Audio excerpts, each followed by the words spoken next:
की सगळ्याकडेच आहे. एवढा मच्छर काटला, काय नाही भेटला आम्हाला. आम्ही गरीब माणूस कुठे जाणार. अभी हो जाएगा सब आराम से. रोने से थोड़ी ना होएगा. भाऊ आहे तिकडे आपली आणि तुमचे आशीर्वाद आहे.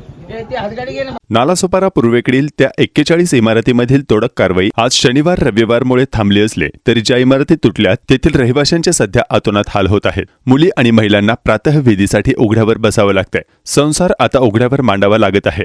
सध्या जेवणाची व्यवस्था जीवदानी देवी ट्रस्टच्या वतीनं करण्यात आली आहे. मात्र असं किती दिवस चालणार असे बेघर रहिवाशी विचारत आहेत. वसई-विरार शहर महानगरपालिकेने नालासोपारा पूर्वेकडील अग्रवाल परिसरातील सांडपाणी प्रकल्प आणि डम्पिंग ग्राउंडवर उभारलेल्या 41 इमारतीवर न्यायालयाच्या आदेशाने 27 नोव्हेंबरपासून कारवाईचा बडगा उचलला आहे. आतापर्यंत 7 इमारतींवर कारवाई करण्यात आली आहे. 15 ते 20 वर्षांपासून राहणाऱ्या रहिवाशांना घराबाहेर काढून पालिकेने 7 इमारती भुईसपाट केल्यात. त्या इमारतीमधील रहिवाशी आता उघड्यावर आले आहेत. त्यांचे संसार उघड्यावर आले आहेत. शुक्रवारी एका 21 वर्षीय मुलीची तेथील आरोपीने छेड काढली. तिला अश्लील भाषेचा उच्चार केला. एका समाजसेविकेच्या मदतीने शुक्रवारीच त्या मुलीने आचोळे पोलीस ठाण्यात गुन्हा दाखल केला आहे. मात्र तेथील महिला आणि मुलींना आता उघड्यावर झोपावं लागत आहे. उघड्यावर प्रातःविधी उरकावा लागत आहे. सध्या विरारच्या जीवदानी देवी ट्रस्टने त्यांच्या जेवणाची व्यवस्था केली आहे. मात्र कायमस्वरूपी घर मिळावं अशी आर्त मागणी बेघर रहिवाशांनी केली आहे. नवनिर्वाचित आमदार राजन नाईक यांनी मी बेघर झालेल्या रहिवाशांच्या सोबत असून कुणाचंही छप्पर तोडलं जाणार नसल्याचे सांगत या अनधिकृत बांधकामाला आणि तत्कालीन प्रशासन असल्याचा आरोप केला आहे. आपण बघता आता सर्व बेघर झालेले आहेत. जर रात्री आले असते तर आपण बघितलं असतं की ज्या 15-16 वर्षाच्या मुली आहेत, छोटे छोटे मुलं आहेत, हे पूर्ण रस्त्यावर झोपलेले होते. ते नाळ्याच्या बाजूला झोपलेले होते. मी सर्वांना विनंती करतो की जास्तीत जास्त लोकांनी या विभागामध्ये येऊन मदत करा. मी कुठल्याच प्रकारचा इथे राजकीय स्टंट नाही बोलत मी, परंतु आता खरी गरज आहे त्यांना मदतीची आहे. जवळजवळ 8 ते 10 कुटुंब जिथे जागा झाली त्या रूममध्ये त्यांना शिफ्ट केलेले आहेत बाजूला.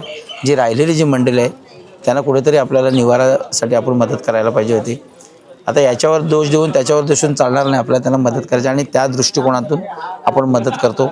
मी लोकनेते हितेंद्र ठाकूर साहेबांना फोन केला आणि तातडीने जीवदानी ट्रस्टवरून इथे जेवढे दिवस त्याला अन्नधान्य पाहिजे, जेवण पाहिजे हे त्यांना इथे मिळेल. आणि त्याचप्रमाणे आमचे सर्व कार्यकर्ते इथे डेली दुपारी आणि संध्याकाळी इथे त्यांना आम्ही जिथे जिथे गरज आहे तिथे त्यांना भोजन देतो. काल रात्री एक छेडखानीची घटना पण कधी FIR झाला, काय बोलणार? मी तेच तर सांगतोय ना की आपण जर त्यांना बेघर करता तर त्यांच्यावर जी बेघर गेले त्यांच्यावर आपलं काहीतरी लक्ष पाहिजे का नाही. आज छोटी छोटी मुलं आहेत. मला अक्षरशः वाईट वाटलं की ते कोण 4थीला, कोण 5वीला, कोण 8वीला मुलं आहेत. त्या मुलांचे दप्तर, वह्या ते पण डेमोलिशनमध्ये गेलेले आहेत. ते आता शाळेत कुठे जाते, त्याच्याकडे काय वस्तू आहेत. त्यांना मी सांगितलं जी मुलं आहेत त्यांना काय मदत पाहिजे ते मुलांना पण आपण मदत करू. आणि जास्तीत जास्त लक्ष द्या त्या मुलींना. त्यांना टॉयलेटची कुठे बसतील, बाथरूमला कुठे जातील. जर आपण त्यांना हे केल्यानंतर, बेघर केल्यानंतर त्यांची ती पण व्यवस्था बघायला पाहिजे. आणि रिअली जर जेव्हा इथे जागेवर येऊन बघितल्यानंतर, जी परिस्थिती बघितल्यानंतर आपल्याला स्वतःला जाणीव होईल. माझं नाव दर्शना मोरेश्वर पाटील. काय सांगाल? मी असं सांगणार का, हे बघा आता हे इथे 7 बिल्डिंग तर महानगरपालिकेने तोडलेल्या आहेत, पण याचे परिणाम पूर्ण आपल्या महिलांवर आलेले आहेत. एका मुलीची रात्री एका जेंट्सने खूप छेडछाड केली, तिचा पाठलाग केला. इथे लाईट नाही, काही नाही. याचा म्हणजे परिणाम बघूनच त्याने तिचा पाठलाग केला. तिला घाणेरडे परिचय भाषेत तो घेऊन गेलेला, हाताला पकडलेलं. ही दखल आमच्या हिंदवी प्रतिष्ठानकडे आली. आम्ही जाऊन पोलीस स्टेशनला त्यांची FIR दाखल केली. पण हे असंच होत राहणार का? याचं आम्हाला कोण याचं म्हणजे मुलगी होती ते बेघर झालेली होती का? बेघर झालेली होती. बेघर झालेली होती.